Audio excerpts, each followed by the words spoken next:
এই লোকটা তার বন্ধুর অদ্ভুত মৃত্যুর রহস্য খুঁজতে গিয়ে সন্ধান পায় আরেক অদ্ভুত যন্ত্রের, যার মাধ্যমে যে কোনো প্রাণীর মৃতদেহকে মিনিটের মধ্যেই ছাই করে ফেলা যায়।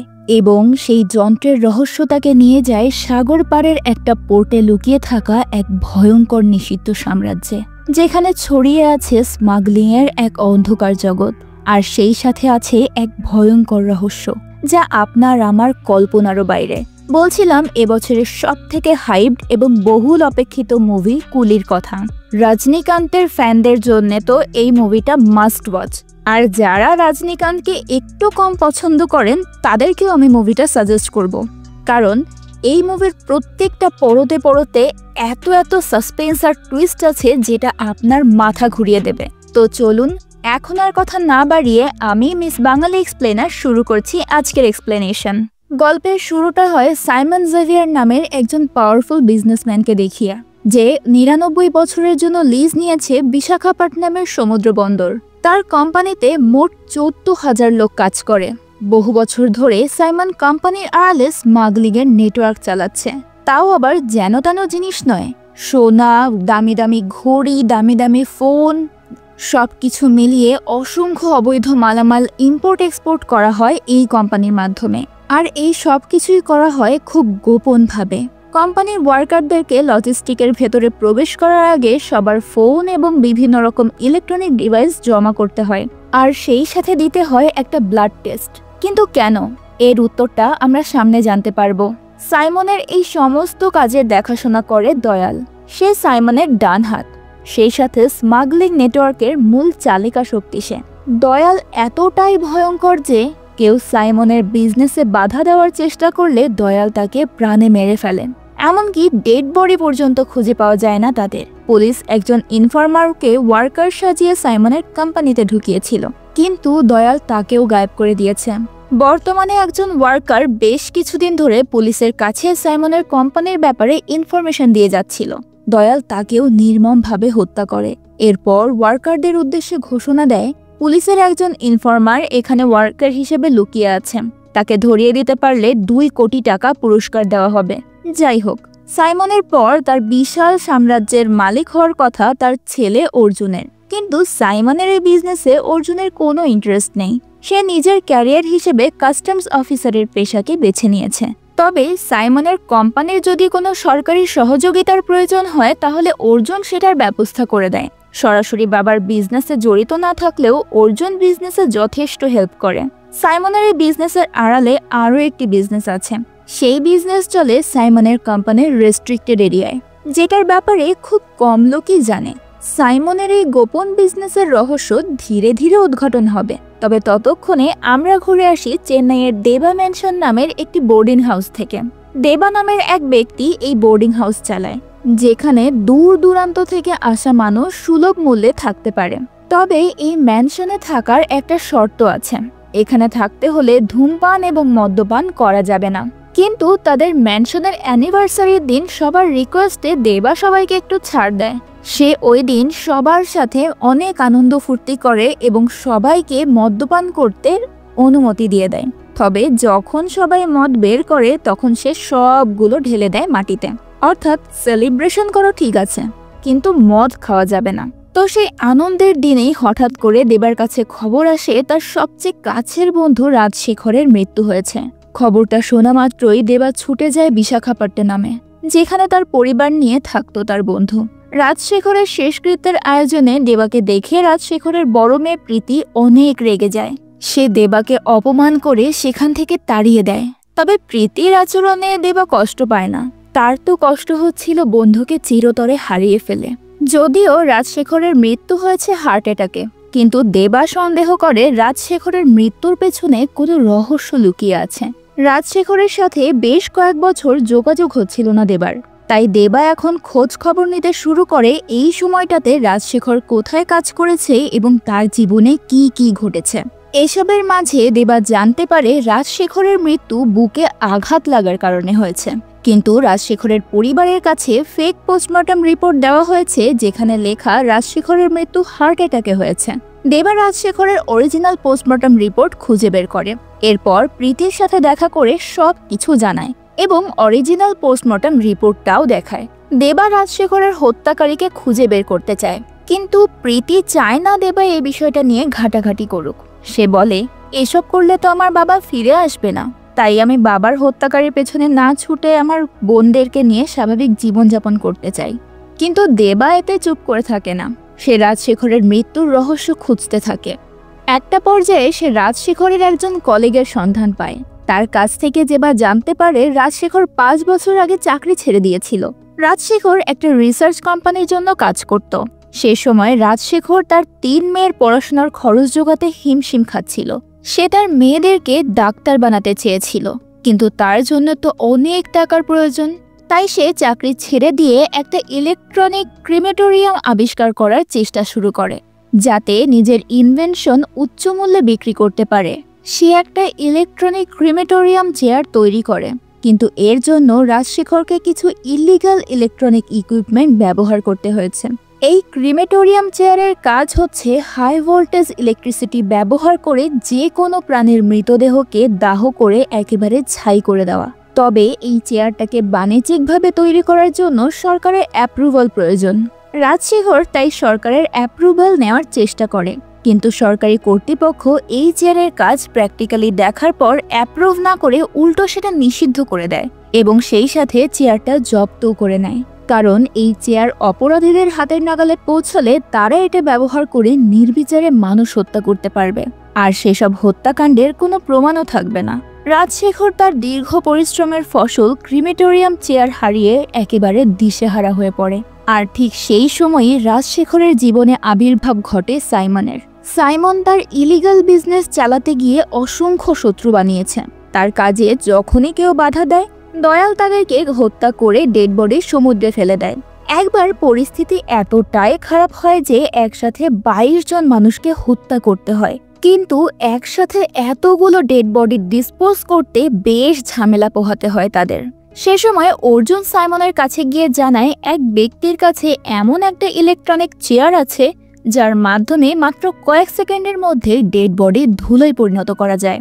সেটা শোনার পর সাইমন এবং তার লোকেরা রাজশেখরকে খুঁজে বের করে এবং আবারও সেই ইলেকট্রনিক চেয়ার বানাতে বলে। রাজশেখর বলে, এই চেয়ার আমি কুকুর বেড়ালের মতো প্রাণীদের ডেড বডি ডিসপোজ করার জন্য তৈরি করেছিলাম, এটা মানুষের ডেড বডি ডিসপোজ করার উপযোগী নয়। তখন সাইমন রাজশেখরকে বলে এবারের মেশিনটা মানুষের উপযোগী করে তৈরি করতে। রাজশেখর রাজি না হলে সাইমন তার মেয়েদেরকে হত্যা করার হুমকি দেয়। বাধ্য হয়ে রাজশেখরকে মানুষের ডেড বডি ডিসপোজ করার উপযোগী একটা ইলেকট্রনিক ক্রিমেটোরিয়াম চেয়ার তৈরি করতে হয়। এরপর থেকে সাইমন সেই চেয়ার ব্যবহার করে দীর্ঘ 5 বছর ধরে মানুষের ডেড বডি ডিসপোজ করে যাচ্ছে। তো রাজশেখরের কলিগের মুখে সমস্ত ঘটনা শুনে দেবা রাজশেখরের অফিসে গিয়ে ওই ইলেকট্রিক চেয়ারটা নিজের চোখে দেখে। দেবা যখন জানতে পারে এই চেয়ার রাজশেখর ছাড়াও তার মেয়ে প্রীতি অপারেট করতে পারে, তখন সে খুব চিন্তিত হয়ে পড়ে। যেহেতু রাজশেখর বেঁচে নেই, তাই বডি ডিসপোজ করার জন্য এখন প্রীতিকে প্রয়োজন সাইমনের। দেবার ধারণা পুরোপুরি সত্যি হয়। কিছুদিনের মধ্যেই সাইমনের লোকেরা প্রীতিকে নিতে প্রীতির হোস্টেলে চলে আসে। তবে ওরা পৌঁছানোর আগেই দেবা সেখানে চলে যায়। দেবা ওদেরকে প্রীতির কাছে পৌঁছতে বাধা দিলে দেবার সাথে সাইমনের লোকেদের প্রচুর লড়াই হয়। মার খাওয়ার পর সাইমনের লোকেরা দেবাকে বলে, আমরা কারো ক্ষতি করতে আসিনি, আমরা শুধু ইলেকট্রিক চেয়ার অপারেট করার জন্য প্রীতিকে নিতে এসেছিলাম। তখন দেবা বলে, আরে ইলেকট্রিক চেয়ার অপারেট করার জন্য তো আমি আছি, আমি তোমাদের কাজ করে দিচ্ছি। এরপর দেবা প্রীতিকে সঙ্গে নিয়ে দয়ালের কাছে যায়। দয়ালের লোকেরা সন্দেহ করে দেবা হয়তো পুলিশের লোক। তখন দয়ালের মনের সন্দেহ দূর করার জন্য দেবা তাকে বলে, দেখো আমার টাকার দরকার, টাকার বিনিময়ে আমি তোমাদের কাজ করতে এসেছি। তখন দয়াল দেবাকে কাজে রাখার সিদ্ধান্ত নেয়, তবে তার আগে দেবাকে ইলেকট্রিক চেয়ার অপারেট করে দেখাতে বলে। দেবা প্রীতির সাহায্য নিয়ে চেয়ার অপারেট করে দেখায়, যে কারণে দয়াল তাদের দুজনকে কাজে রেখে দেয়। দয়ালকে খুশি করার জন্য দেবা এবং প্রীতি ওদের কথা মতো একের পর এক ডেড বডি ডিসপোজ করতে থাকে। কিন্তু দেবার মূল উদ্দেশ্য হচ্ছে সাইমনের কাছে পৌঁছানো, কারণ একমাত্র সাইমনই বলতে পারবে রাজশেখরকে কারা হত্যা করেছে। তবে তার সাথে দেখা করার আগে দেবা প্রীতিকে সেখান থেকে চলে যেতে বলে, কিন্তু প্রীতি যেতে রাজি হয় না, কারণ বডি ডিসপোজের এই কাজে দয়াল প্রীতি এবং দেবাকে বেশ মোটা অঙ্কের টাকা দিচ্ছিল। তো দেবা প্রীতিকে বলে, আমরা তো এখানে টাকা ইনকাম করতে আসিনি, তোমার বাবার হত্যাকারীকে খুঁজতে এসেছি। সেই সাথে সে প্রীতিকে লোভী মেয়ে বলে ধিক্কার জানায়। তখন প্রীতি কাঁদতে কাঁদতে বলে সে টাকা উপার্জন করতে যাচ্ছে তার বোনেদের জন্য, নিজের স্বার্থের জন্য নয়। যেহেতু তাদের বাবা মা কেউই জীবিত নেই, তাদের বোনের লেখাপড়া এবং সমস্ত দায়িত্ব প্রীতিকে পালন করতে হবে, আর সেটা তো এমনি এমনি হয়ে যাবে না, তার জন্য অনেক টাকা লাগবে। দেবা তখন নিজের ভুল বুঝতে পারে এবং তার ভাগের টাকাগুলো প্রীতিকে দিয়ে দেয়। এরই মাঝে দেবার কাছে একটা কল আসে। সাইমন দেবা এবং প্রীতির সঙ্গে দেখা করতে চেয়েছে। দেবা প্রীতিকে নিয়ে সাইমনের কাছে দেখা করতে যায়। সাইমন দেবাকে একটা ডেড বডি ডিসপোজ করতে বলে। দেবা ডেড বডির কাছে গেলে দেখতে পায় সেটা আসলে দয়ালের ডেড বডি। সেটা দেখে দেবা চমকে ওঠে। 10,000 সাবস্ক্রাইবার উপলক্ষে আমি আপনাদের জন্য নিয়ে আসছি এক অসাধারণ কন্টেস্ট। এই কন্টেস্টে ভাগ্যবান 10 জন বিজয়ী জিততে পারবেন আকর্ষণীয় ইউপে ও বিকাশ গিফট কার্ড। কন্টেস্টে অংশগ্রহণ করতে হলে এখন থেকে প্রতিটি ভিডিওতে লাইক দিন এবং বেশি বেশি কমেন্ট করুন। যে যত বেশি কমেন্ট করবেন তার ততবার বিজয়ী হওয়ার সম্ভাবনা থাকবে, অর্থাৎ একজন ব্যক্তি একাধিকবার বিজয়ী হতে পারবেন। চ্যানেলে 10,000 সাবস্ক্রাইবার হলে প্রতিটি ভিডিও থেকে র্যান্ডম ভাবে লটারির মাধ্যমে 10 জন কমেন্টকারীকে বিজয়ী ঘোষণা করা হবে। তবে মনে রাখবেন শুধুমাত্র চ্যানেলের সাবস্ক্রাইবাররাই এই কন্টেস্টে অংশ নিতে পারবেন। তাই এখনই চ্যানেলটি সাবস্ক্রাইব করে কমেন্টে জানিয়ে দিন আপনি কোথা থেকে ভিডিওটি দেখছেন। আসলে সাইমন জানতে পেরেছিল দয়াল পুলিশের লোক, তাই সে হাতুড়ি দিয়ে আঘাত করতে করতে দয়ালকে হত্যা করেছে। আর দয়াল যে 2 কোটি টাকার পুরস্কার ঘোষণা করেছিল, দয়ালের মৃত্যুর পর সাইমন সেই টাকার জন্য ওয়ার্কারদের মাঝে একটা প্রতিযোগিতা করিয়েছে, আর সেই প্রতিযোগিতায় জিতে একজন ওয়ার্কার সেই টাকাগুলো পেয়ে যায়। যাই হোক, সাইমন দেবাকে বলে দয়ালের বডিটা বৈদ্যুতিক চেয়ারে ডিসপোজ না করে কমিশনার অফিসের পেছনে কবর দিয়ে দিতে, যাতে পুলিশরাও জানতে পারে সাইমনের বিরুদ্ধে ষড়যন্ত্র করলে সাইমন কাউকে রেহাই দেয় না, এমনকি নিজের সব থেকে কাছের লোককেও না। দেবা এবং প্রীতি দয়ালের ডেড বডি নিয়ে কবরস্থানে যায়, কিন্তু দয়ালকে কবর দেওয়ার কিছুক্ষণের মধ্যেই দয়াল মাটি খুঁড়ে বেরিয়ে আসে। আসলে দয়াল মারা যায়নি, সে এতক্ষণ অজ্ঞান অবস্থায় ছিল। দেবা সাইমনের এক বিশ্বস্ত লোককে কল করে জানিয়ে দেয় দয়াল এখনো বেঁচে আছে। তখন সাইমনের সেই লোক দেবাকে বলে দয়ালকে না মেরে বাঁচিয়ে রাখতে, কারণ দয়ালের কাছে কয়েক কোটি টাকার মাল আছে, সেগুলো উদ্ধার করার আগে কোনোভাবেই দয়ালকে হত্যা করা যাবে না। এদিকে জ্ঞান ফিরতেই দয়াল দেবার কাছে প্রাণ ভিক্ষা চাইতে শুরু করে এবং জানায় যে সে আসলে পুলিশের লোক। এরপর সে নিজের ছোট ছোট বাচ্চাদের দোহাই দিয়ে দেবা এবং প্রীতিকে ইমোশনাল করে ফেলে। এর মধ্যে দয়ালের জীবিত থাকার খবরটা সাইমনের কাছে পৌঁছে যায়। সাইমন দেবাকে কল করে বলে যত দ্রুত সম্ভব দয়ালকে মেরে ফেলতে। কিছুক্ষণের মধ্যেই সাইমনের লোকগুলো দলবল নিয়ে সেখানে চলে আসে, কিন্তু তার আগেই দেবা দয়ালকে প্রাণ ভিক্ষা করে ছেড়ে দেয়। তবে সেটা সে সাইমনের লোকদেরকে জানায় না, তাদেরকে বলে দয়াল পালানোর চেষ্টা করছিল তাই কবর দিয়ে দিয়েছে। অন্যদিকে সাইমন ভাবে দেবা সত্যি সত্যি হয়তো দয়ালকে মেরে ফেলেছে, তাই সে দেবার ওপর অনেক খুশি হয় এবং দেবাকে ডেকে ধন্যবাদ জানায়। এরপর সে দেবাকে একটা ভিডিও দেখায়, যেখানে দেখা যায় দয়াল রাজশেখরের বুকে আঘাত করে তাকে হত্যা করছে, অর্থাৎ দয়ালই রাজশেখরের আসল হত্যাকারী। এটা দেখার পর সে অনুশোচনায় ভুগতে শুরু করে। যে হত্যাকারীকে সে এত দিন ধরে খুঁজে বেড়াচ্ছিল তাকে পালিয়ে যেতে সাহায্য করলো, সে কোনোভাবেই বিষয়টা মেনে নিতে পারছিল না। আর শুধু তাই নয়, দেবা প্রীতিকেও দয়ালের সঙ্গে পাঠিয়ে দিয়েছে যাতে দয়াল নিরাপদে শহর ছেড়ে অন্য কোথাও যেতে পারে। তো দেবা সেই ভিডিওতে দেখে যে মৃত্যুর আগে রাজশেখর দয়ালের কানে কানে কিছু একটা বলছে। দয়াল সাইমনের লোকেদের কাছে জানতে চায় রাজশেখর কি বলেছিল, কিন্তু তারা কেউই বলতে পারে না রাজশেখরের শেষ কথাটা আসলে কি ছিল। কিছুক্ষণ পরেই দয়াল দেবাকে কল করে অট্টহাসি হেসে বলে, কেমন বোকা বানালাম তোদেরকে, যা বললাম বোকার মতো সব বিশ্বাস করে নিলি। দেবা দয়ালকে জিজ্ঞেস করে রাজশেখরের শেষ কথা কি ছিল। দয়াল জানায় রাজশেখর কোনো একটা পাওয়ার হাউসের কথা বলেছে। পাওয়ার হাউসের কথাটা শুনতেই 30 বছর আগের কথা মনে পড়ে যায় দেবার। সেই সময় দেবা এবং রাজশেখর একসাথে কাজ করত। এদিকে প্রেজেন্ট টাইমে দয়াল প্রীতিকে জিম্মি করে ফেলেছিল। এরপর সে দেবাকে ব্ল্যাকমেল করে বলে, তুই তো সকলের কাছে আমাকে মৃত প্রমাণ করেছিস, তাই এখন আমার অসম্পূর্ণ কাজগুলো তুই করে দিবি। দেবা হেসে বলে, ঠিক আছে, করে দেব।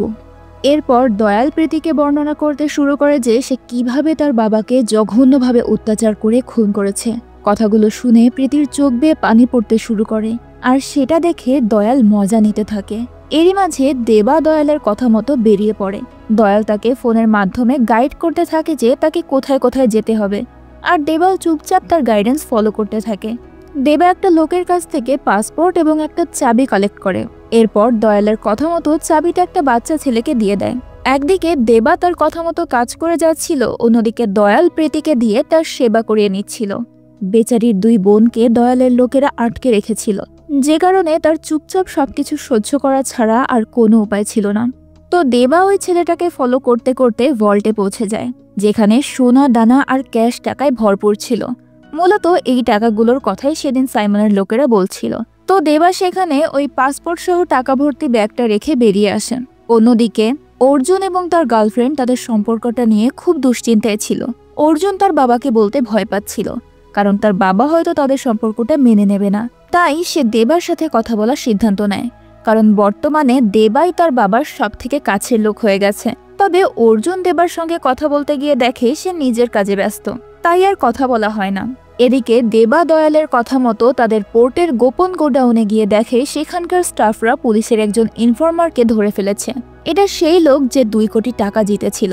ইনফর্মারকে ধরে দিতে পারলে তো 2 কোটি টাকার প্রাইজ মানির অফার আছেই, আর এখন এই লোকটাকে মারতে পারলে আরও এক্সট্রা 2 কোটি পাবে। তাই লোকগুলো দেবাকে তাদের সঙ্গে সামিল করে নেওয়ার জন্য 40 লাখ টাকা অফার করে, আর দেবাও তাতে রাজি হয়ে যায়।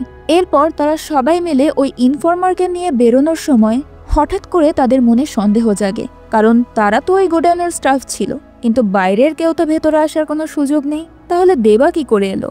তারা এই ব্যাপারে দেবাকে জিজ্ঞেস করলে দেবা ধরা পড়ার ভয়ে তৎক্ষণাৎ তাদের উপর অ্যাটাক করে দেয়। তাদের সবাইকে ধরাশায়ী করে সে ওই ইনফর্মারকে বাঁচিয়ে নেয়।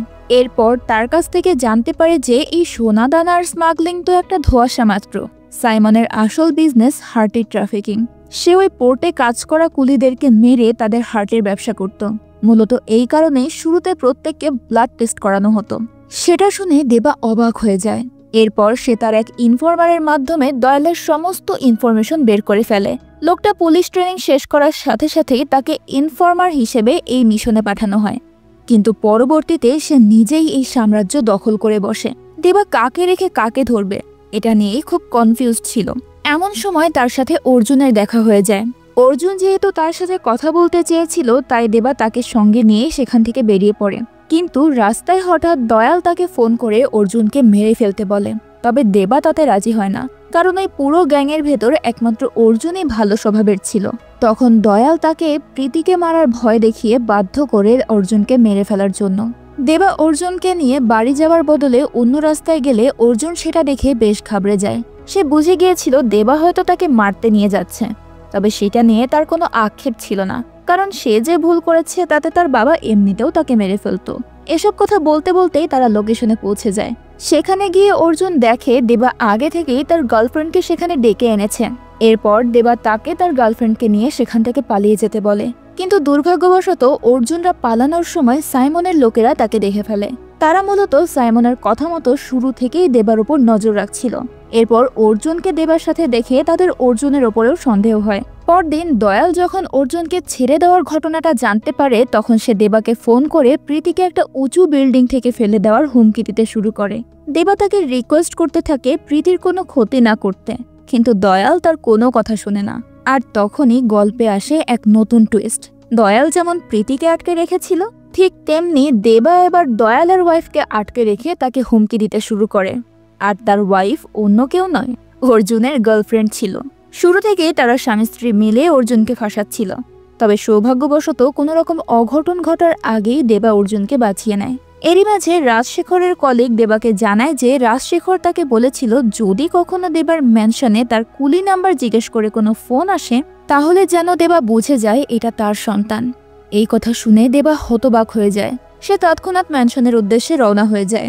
তখন ওই মেয়েটা অর্জুনকে কেঁদে কেটে বলতে থাকে যে সে ইচ্ছাকৃত এগুলো করেনি, দয়াল তার বাবা মাকে মেরে ফেলার হুমকি দিয়ে তাকে বাধ্য করেছে। অর্জুন সেটা শুনে ইমোশনাল হয়ে তাকে ছেড়ে দেয়, কিন্তু ছাড়ার সাথে সাথে মেয়েটা তার আসল রূপ দেখায়। মূলত এই গেমের আসল খিলাড়ি দয়াল নয়, তার ওয়াইফ ছিল। সে অর্জুন এবং সেখানে থাকা সবাইকে মেরে সেখান থেকে বেরিয়ে আসে। মূলত তারা দুজনেই একসঙ্গে পুলিশ ট্রেনিং করেছে, এবং পরবর্তীতে যখন দয়ালকে এই মিশনে পাঠানো হয়, তখন তার গার্লফ্রেন্ডের মাথায় একটা নতুন আইডিয়া আসে। সে দয়ালকে পাঠিয়ে দেয় সাইমনের ব্যবসা থেকে টাকা হাতানোর জন্য আর নিজে অর্জুনকে ফাঁসাতে শুরু করে। যাই হোক, ওয়াইফকে মারার ভয়ে দয়াল প্রীতিকে ছেড়ে দিয়েছিল। এটা শুনে তার ওয়াইফ ভীষণ ক্ষেপে যায়। তার কথা মতো দয়াল তৎক্ষণাৎ বেরিয়ে পড়ে প্রীতিকে ধরার জন্য। এদিকে দেবা ততক্ষণে ম্যানশনে গিয়ে প্রীতির বোনেদের কাছে জিজ্ঞেস করে যে তোমাদের বাবা রাজশেখর তো? মেয়ে দুটো বলে হ্যাঁ। এতে দেবা হতাশ হয়ে যায়। সে ভেবেছিল এদের মধ্যেই কেউ হয়তো তার মেয়ে। এরই মাঝে সাইমনের লোকেরা ম্যানশন ঘেরাও করে। তারা দেবার লোকেদেরকে পাকড়াও করে তাকে ভয় দেখাতে শুরু করে। কিন্তু মজার বিষয়, দেবার একটা সিটিতে তার কুলি ভাইয়েরা সাইমনের লোকেদেরকে একেবারে ধরাশায়ী করে ফেলে। তাদের মধ্যে ছিল দেবার বন্ধু কালিশা, যে কিনা একাই 100 জনের সমান। ওদিকে দেবার লোকেরা প্রীতিকে নিয়ে পালাচ্ছিল। এরই মাঝে দয়াল তাদের উপর হামলা করতে শুরু করে। দুই পক্ষের মধ্যে শুরু হয় তুমুল ঝগড়া। তবে সৌভাগ্যবশত প্রীতি সেখান থেকে পালাতে সফল হয়। সে দৌড়ে গিয়ে একটা ট্রেনে ওঠে, কিন্তু সেখানেও দয়াল পৌঁছে যায়। তাকে দেখে প্রীতি খুব ভয় পায়। সে বুঝে উঠতে পারছিল না কি করবে। তখনই তার বাবার বলা কথাগুলো তার মনে পড়ে যায়। তার বাবা তাকে বলেছিল যে সে যদি কখনো কোনো বিপদে পড়ে তাহলে যেন ম্যানশনের নাম্বারে ফোন করে কুলি নাম্বার 5126 এর ব্যাপারে জানতে চায়। প্রীতি তৎক্ষণাৎ ম্যানশনের নাম্বারে ফোন করে ওই কুলি নাম্বারের খোঁজ করে। সেটা শুনে দেবা তো খুশিতে আত্মহারা হয়ে যায়। আরো বেশি খুশি তখন হয় যখন সে প্রীতির পরিচয় জানতে পারে। কিন্তু এর থেকে বেশি কিছু বলার আগেই দয়াল এসে প্রীতির উপর হামলা করে দেয়। তখন দেবা কালিশাকে মেনশনের ঝামেলা মেটানোর দায়িত্ব দিয়ে তার মেয়েকে বাঁচাতে রওনা হয়ে যায়। এদিকে দেবার লোকেরা তখন প্রীতিকে বাঁচানোর যথাসাধ্য চেষ্টা করে যাচ্ছিল। তাদের মধ্যে একজনকে মারতে গিয়ে দয়ালকে বাধ্য হয়ে ট্রেন থেকে ঝাঁপিয়ে পড়তে হয়। সে তৎক্ষণাৎ তার ওয়াইফকে ফোন করে বিষয়টা জানায়। তবে প্রীতিকে নিয়ে তার কোনো চিন্তা ছিল না। তার চিন্তা হচ্ছিল তার পাসপোর্ট আর হার্ট ট্রাফিকিং এর ডকুমেন্ট নিয়ে। তখন তার ওয়াইফ বলে ওসব নিয়ে চিন্তা করার কোনো দরকার নেই, ডকুমেন্ট কোথায় আছে সেটা আমি জানি। তখনই দেখা যায় তার ওয়াইফ মূলত ট্রেনে বসেই প্রীতির উপর নজর রাখছিল। সে দয়ালের সাথে থাকা লোকটাকে ধরে নিয়ে গিয়ে সাইমনকে ফোন করতে বলে।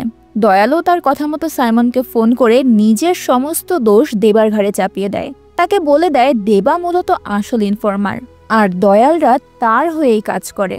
সেটা শুনে দেবার ওপর প্রচণ্ড রাগ হয় সাইমনের। এরই মাঝে দয়ালের ওয়াইফ প্রীতিকে দেবার নাম করে কিডন্যাপ করার চেষ্টা করছিল, কিন্তু দুর্ভাগ্যবশত তাদের দুজনকেই সাইমনের লোকেদের হাতে কিডন্যাপ হতে হয়। সাইমনের সামনেও ওই মেয়েটা ইমোশনাল অ্যাক্টিং করতে শুরু করে, কিন্তু তাতে কোনো লাভ হয় না। সাইমন তার আসল রূপটা বুঝে গিয়েছিল আর তাই দয়ালের চোখের সামনেই তাকে মেরে ফেলে। এরই মাঝে দেবাও সেখানে পৌঁছে যায়। তাকে দেখে সাইমন বলে, তোমাকে বিশ্বাস করে আমি দয়ালকে মারার দায়িত্ব দিয়েছিলাম। তুমি যদি ওকে মেরে ফেলতে তাহলে আজ আমার ছেলে বেঁচে থাকতো। ছেলের মৃত্যুর প্রতিশোধ নেওয়ার জন্য সাইমন প্রীতিকে মেরে ফেলতে চায়, কারণ দেবার যেহেতু নিজের কোনো সন্তান নেই তাই হয়তো প্রীতির জন্য সে কষ্ট পাবে। তখন দেবা তাকে জানিয়ে দেয় প্রীতি রাজশেখরের নয়, তার মেয়ে। সেই সাথে সে আরও একটা নতুন রহস্য উদ্ঘাটন করে। বহু বছর আগে যখন দেবা কুলি হিসেবে কাজ করত তখন তাদের এজেন্সির মালিক নিজের জালিয়াতির দোষ তাদের গ্রুপের 400 জন কুলির ঘাড়ে চাপিয়ে দিয়েছিল। শুধু তাই নয়, তাদেরকে মাঝ সমুদ্রে নিয়ে গিয়ে মেরে ফেলার চেষ্টাও করেছিল। তবে দেবা তখন তার কুলি ভাইদেরকে বাঁচানোর জন্য সেই মালিককে মেরে ফেলে। আর সেই মালিক আর কেউ নয়, সাইমনের বাবা জেভিয়ার ছিল। এই কথা শুনে সাইমন হতবাক হয়ে যায়। তবে এসবের কোনো কিছুই প্রীতি জানতে পারে না, কারণ তার আগেই সাইমন তাকে অপারেশন রুমে পাঠিয়ে দেয় তার হার্ট বের করে নেওয়ার জন্য। এরপর সে চিৎকার করে দেবার উপর হামলা করতে চায়, কিন্তু দেবা তখন কৌশল করে তার হাত দিয়ে তার সব লোককে মেরে ফেলে। দুজনের মধ্যে তুমুল যুদ্ধ শেষে দেবা ফাইনালি সাইমনকে মেরে ফেলে, কারণ সাইমন তার বাবার থেকেও বেশি খারাপ এবং ভয়ঙ্কর ছিল। এরই মাঝে কালিশাও সেখানে পৌঁছে গিয়ে প্রীতিকে বাঁচিয়ে নেয়। এরপর তারা দুই বন্ধু সাইমনের সাম্রাজ্য ধ্বংস করে দিয়ে প্রীতিকে নিয়ে বেরিয়ে আসে। কিন্তু সেখান থেকে বেরোতে না বেরোতেই আর এক মাফিয়া গ্রুপ তাদেরকে কিডন্যাপ করে নিয়ে যায়। সেখানে তাদের সাথে দেখা হয় এই পুরো সাম্রাজ্যের কিং ডাহা এবং তার বাবার সাথে। ডাহার বাবা বর্তমানে অসুস্থ, তাই এখন সবকিছু সেই দেখাশোনা করছে। দেবার ব্যাকগ্রাউন্ড সম্পর্কে জানার পর থেকে ডাহা এতটাই ইমপ্রেস হয়ে গিয়েছিল যে তাকে দেশ বিদেশে সব জায়গায় খুঁজে বেরিয়েছে নিজের রাইট হ্যান্ড বানানোর জন্য। কিন্তু এতদিন দেবা বা তার গ্রুপের কোনো হদিশ সে পায়নি। আজকে দেবাকে সামনে পেয়ে সে আবারও ওই একই অফার করে। তবে দেবা তাকে বলে দেয়, আমি তোমার বাবার সাথে কথা বলার পর সিদ্ধান্ত নেব। এরপর সে খুব স্টাইল করে তার বাবার সামনে যায়। জেভিয়ারের মতো দাহার বাবার সাথেও দেবার একটা সুন্দর সাক্ষাৎ হয়েছিল। তারপর থেকে সে দেবাকে প্রচন্ড ভয় পায়। দেবা গিয়ে লোকটাকে বলে, দেখো তোমাদের সাথে আমার কোনো ঝামেলা নেই, কিন্তু তোমাদের কারণে যদি আমার কুলি ভাইয়ের কোনো ক্ষতি হয় তাহলে আমি কাউকে ছেড়ে কথা বলবো না। সেটা শুনে লোকটা আরো বেশি ভয় পেয়ে যায়। এদিকে তার ছেলেও তো কম ভয়ঙ্কর নয়, তাই সে ছেলেকে বলে দেয়, তুমি দেবার কথা শোনো, তাহলে দেবাও তোমার কথা শুনবে। আমার সাথে ওর ডিল হয়ে গেছে। সেটা শুনে ডাহা খুব খুশি হয়ে যায়। এরপর তারা সবাই মিলে দয়ালকে উঁচু পাহাড় থেকে নিচে ফেলে দিয়ে মেরে ফেলে এবং তারপর দেবা কালিশা এবং প্রীতিকে নিয়ে বাড়ি ফিরে আসে। পরদিন প্রীতি দেবার কাছে তার কুলি নাম্বার জানতে চায়, কিন্তু দেবা তাকে একটা মিথ্যে নাম্বার বলে দেয়। তখন প্রীতি জিজ্ঞেস করে তার পরিচিতর মধ্যে 5126 নাম্বারের কোনো কুলি আছে কিনা। দেবা তখন সেটাও এড়িয়ে যায়। সে আসলে চাচ্ছিল না এত বছর পর তার মেয়ে তার পরিচয় জানুক। হয়তো যেটা যেমন চলছে সেটা তেমন থাকতে দেওয়াই ভালো। এভাবেই সে দূর থেকে আজীবন প্রীতির সুরক্ষা করার সিদ্ধান্ত নেয়। আর এখানেই গল্পটা শেষ হয়ে যায়। সত্যি বলতে অনেকদিন পর একটা দারুণ মুভি দেখলাম, এক কথায় অসাধারণ। আপনাদের কাছে কেমন লাগলো সেটা অবশ্যই আমাদের কমেন্ট করে জানাবেন। দেখা হবে পরের ভিডিওতে। আজকের মতো বিদায় নিচ্ছি। আল্লাহ হাফেজ।